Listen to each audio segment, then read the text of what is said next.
Great Resignation. Everybody is talking about it. 41% of the global workforce are considering leaving their employer in the next year, according to Microsoft.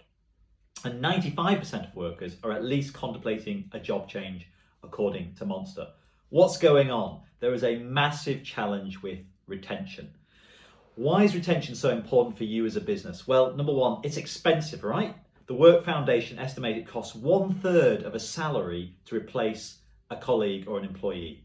It's very destabilizing as people leave and teams shift around. It definitely damages productivity and it limits growth, let alone it can become infectious, which you don't want, right?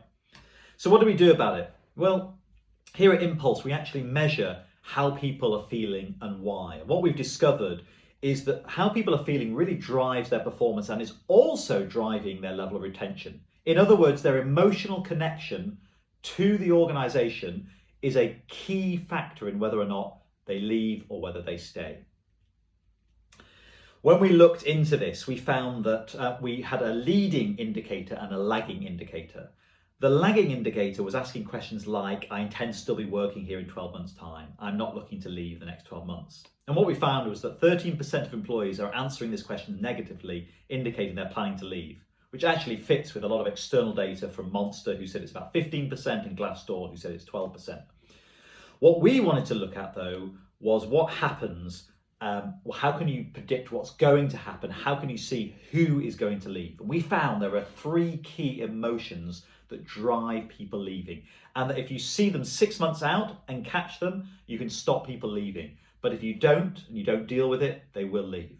So the question is, what are those 3 emotions? Number 1, disconnected. Where people chose disconnected on the Impulse engagement platform, it meant in 6 months' time, they were leaving. The second was irritated.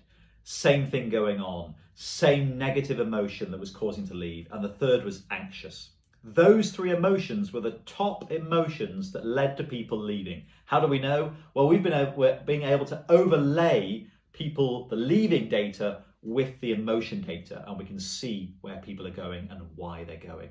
This is really, really critical to get under the skin of. This is so important to understand how emotionally connected your people are to your organization.